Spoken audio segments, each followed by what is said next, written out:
इसी देश में देश के प्रधानमंत्री खुद ले लेते थे। नेहरू जी ने खुद ले लिया, इंदिरा गांधी ने जबरदस्ती भारत रत्न ले लिया, जबकि मानेक शाह को दिलाना चाहिए। मोदी ने भारत रत्न तो नहीं लिया, अटल बिहारी वाजपेयी ने भारत रत्न अपने लिए तो नहीं लिया, आडवाणी जी जब तक वो प्रधानमंत्री रहे अपने लिए नहीं लिया। ये भारत रत्न असली हैं और उन लोगों ने जो लिया था वो नकली लिए थे। ये देश के लिए बहुत अच्छा वक्त है कि ऐसे लोगों को मिल रहा जिन्होंने देश के उत्थान में देश की सोंधी माटी को और सोना बनाया। किसानों को सच्ची श्रद्धांजलि है, उस किसानों के लिए सच्ची ये एक सहानुभूति है। एग्रीकल्चर में बजट बढ़ाने में अगर किसी व्यक्ति का सबसे बड़ा योगदान रहा तो वो चौधरी चरण सिंह का था। आपको बताना है बहुत बढ़िया इन किसानों को ये मैसेज गया। दूसरी आपको बात बता रहे हैं कि आज जो बात हुई उन्होंने क्या कहा है मालूम है? उनके पोते ने कहा है दिल जीत लिया। नमस्कार, स्वागत है आपका HDV न्यूज़ पर। मैं हूं आपके साथ शिप्रा सैनी। एक साथ 3 भारत रत्न का ऐलान करके मोदी सरकार ने बड़ा मास्टर स्ट्रोक खेल दिया है। देश के पूर्व प्रधानमंत्री नरसिम्हा राव, चौधरी चरण सिंह और साथ ही वैज्ञानिक MS स्वामीनाथन को भारत रत्न देने का ऐलान किया है। चौधरी चरण सिंह और स्वामीनाथन की अगर बात की जाए तो कृषि के क्षेत्र में अहम योगदान दिया है, यानी सीधा उन तमाम लोगों को जवाब जो किसानों के नाम पर अपनी राजनीतिक रोटियां सेक रहे थे। तो वहीं विपक्ष को भी अब कहीं ना कहीं साधने की कोशिश जो है वो सरकार ने कर ली है, जिस तरीके से भारत रत्न देने का ऐलान किया है। इस पूरे मुद्दे पर विस्तार से बातचीत करेंगे। वरिष्ठ पत्रकार अजय जी मेरे साथ हैं। अजय जी, बहुत बहुत स्वागत है आपका।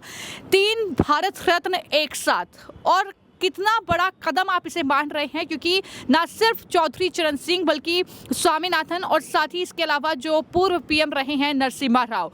क्या लगता है, क्या सोचकर ये 3 भारत रत्न का ऐलान सरकार की तरफ से किया गया है?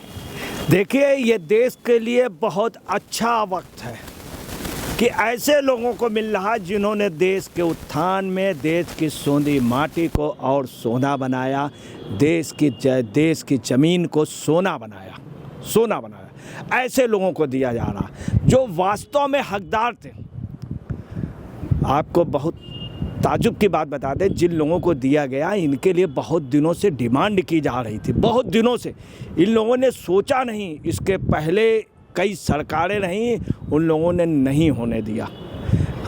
नरसिम्हा राव जी के मरने के बाद उनकी बॉडी दिल्ली में नहीं जलाने दी, दिल्ली में उनके लिए जगह नहीं दी गई। ये हुआ वापस ले जाओ, यहाँ नहीं वहाँ ले जाओ। नरसिम्हा राव जी का इतना अपमान किया गया था। नरसिम्हा राव जी ने आर्थिक सुधार की शुरुआत की थी, नरसिम्हा राव को दिया इन्होंने। दूसरी आपको बता रहे, एक ऐसे व्यक्ति को दिया गया जिसको बहुत पहले पूरे दुनिया में नाम होगा, जिसने हरित क्रांति, एग्रीकल्चर क्रांति का जनक स्वामीनाथन जी को दिया। इतना अच्छा हुआ है, आपको बताना है, इस देश के इतिहास में स्वामीनाथन जी को मिलना एक बहुत बड़ी प्रोग्रेस हुई है। और मैं आपको बता रहा हूँ, इसका फ़र्क ये होगा, किसी समय एग्रीकल्चर में हम सबसे आगे थे। अंग्रेज़ जब आए उन्होंने क्या किया, वहाँ चंद्रशेखर आज़ाद यूनिवर्सिटी बनवाई। क्यों कृषि यूनिवर्सिटी बनवाई? सबसे पहले यहाँ के वैज्ञानिक, यहाँ के लोगों को समझ गए कि ये फसल को अच्छा कर सकते हैं। और K68 जैसा गेहूँ यहीं पे निकला, K68 जैसा जो पूरे दुनिया में छाया। हम पहले डिपेंड थे, बाहर से लाल गेहूँ मंगाते थे, और K68 यहीं के वैज्ञानिकों ने दिया। स्वामीनाथन जी ने इतनी क्रांति की है। हम किसान की बात करते हैं, अभी तक किसान के लिए हमने कुछ नहीं किया। चौधरी चरण सिंह असली किसान नेता थे, स्वामीनाथन जी असली किसान नेता थे। दूसरे नरसिम्हा राव ने भी किसानों के लिए वारंगल जैसे जगह पे जहाँ सूखा पड़ रहा था, नरसिम्हा राव ने तब भी वहाँ खेती करा के दिखाई। स्वामीनाथन जैसे वैज्ञानिक, नरसिम्हा राव जैसे देश के प्रधानमंत्री, आर्थिक सुधार, वारंगल जैसे जहाँ पे संयुक्त आंध्रा पे एग्रीकल्चर की बड़ी प्रॉब्लम आ गई थी पानी की, नरसिम्हा राव ने कृषि में सुधार में भी किया, आर्थिक सुधार भी किया। आपने तीनों का जिक्र यहाँ पर कर दिया और बता दिया कि क्या योगदान देश में उनका रहा है, लेकिन यहाँ पर जो सबसे बड़ा जो कहीं ना कहीं कदम माना जा रहा है वो है चौधरी चरण सिंह को लेकर, क्योंकि उनके जो पोते हैं जयंत चौधरी, उनका भी बयान आया है। उन्होंने ये कहा है कि दिल जीत लिया, और जयंत चौधरी तब ये कह रहे हैं जब बीजेपी के साथ उनके गठबंधन की बातचीत चल रही है कि उनकी पार्टी NDA में शामिल हो सकती है। तो क्या लगता है कि किसानों को लेकर जो सरकार को घेरा जा रहा था वो कहीं ना कहीं अब एक तरीके से जवाब इस भारत रत्न के जरिए अब विपक्ष को मिल जाएगा, जिस तरीके से मोदी सरकार ने फैसला लिया है? ऐसा नहीं है, ये देश में चरण सिंह को इसलिए किया गया, मैं आपको क्लियर कर दूं, बहुत दिनों से मांग चल रही थी, बहुत दिनों से मांग चल रही थी, किसी ने भी उस मांग को नहीं लिया। बीपी सिंह के समय भी हुई, कांग्रेस ने मना कर दिया।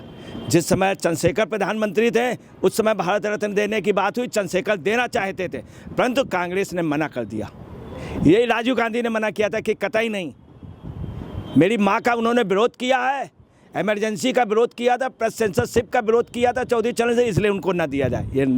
ये राजीव गांधी ने चंद्रशेखर जी से कहा था, बीपी सिंह के समय नहीं दिया गया। उसके बाद आपको बता रहे हैं, मुलायम सिंह जब रक्षा मंत्री बने, मुलायम सिंह की बहुत ज़बरदस्त डिमांड थी।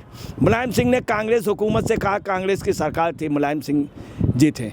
और आपको बता रहे हैं, इसके पहले भी जब मुलायम सिंह रक्षा मंत्री रहे, बराबर वो कहते रहे, मुलायम सिंह ने हमेशा डिमांड की, लालू अभी तक कहते रहे, अभी तक कहते रहे। इसके पहले मनमोहन सिंह की गवर्नमेंट में उन्होंने कहा, नरसिंहा राव की गवर्नमेंट, कर्पूरी ठाकुर उस समय से ले कहते थे, पटनायक कहते रहे, पटनायक कहते रहे, भजन लाल जी कहते रहे, चौटाला कहते रहे, देवे गौड़ा जी कहते रहे। देवे गौड़ा जी अपने सरकार पे देना चाहते थे परंतु कांग्रेस ने कह दिया हम समर्थन वापस ले लेंगे।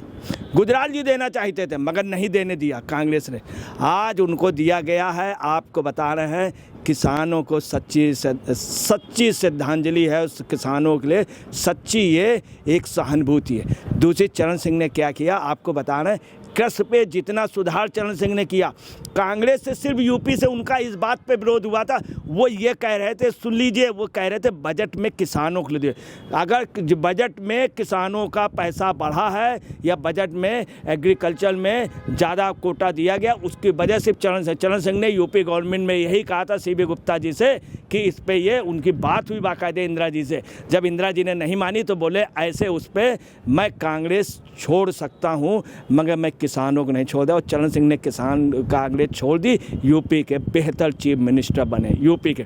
उसके बाद वो प्राइम मिनिस्टर भी बने, उन्होंने यही कहा था एग्रीकल्चर में बजट बढ़ाने में अगर किसी व्यक्ति का सबसे बड़ा योगदान रहा तो वो चौधरी चरण सिंह का था। आपको बताना बहुत बढ़िया इन किसानों को ये मैसेज गया। दूसरी आपको बात बता रहे हैं कि आज जो बात हुई उन्होंने क्या कहा है मालूम है, उनके पोते ने कहा है दिल जीत लिया, मेरा दिल जीत लिया, ऐसे कहा इतने भावुक उससे, मगर उन्होंने तो कह दिया दिल जीत लिया।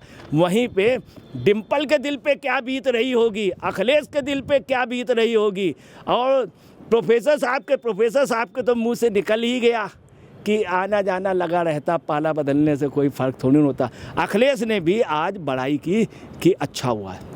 लेकिन अब यहाँ पर एक और महत्वपूर्ण सवाल, आपने जयंत चौधरी का जिक्र किया, मेरा सवाल आपसे ये है कि क्या अब चौधरी चरण सिंह को जब भारत रत्न देने का ऐलान हो चुका है तो क्या ये जो गठबंधन है ये उत्तर प्रदेश में पक्का माना जाए कि अब जयंत चौधरी मन बना लेंगे कि अब उन्हें बीजेपी के साथ ही जाना है, क्योंकि खबरें चल रही हैं? बिल्कुल पक्का मान लीजिए, उसका मैं प्रूफ बता दूं। कांग्रेस के 5 नेताओं, बड़े नेताओं ने कहा, अखिलेश प्रसाद सिंह कांग्रेस के वरिष्ठ लीडर, उन्होंने क्या कहा है कि ऐसे समय दिया गया है, जाट राजस्थान में, जाट हरियाणा में, जाट पश्चिमी उत्तर प्रदेश में, सब जगह कांग्रेस के उसमें था, जाट दिल्ली में और जाट सब जगह, पंजाब वगैरह सब जगह कांग्रेस के साथ था।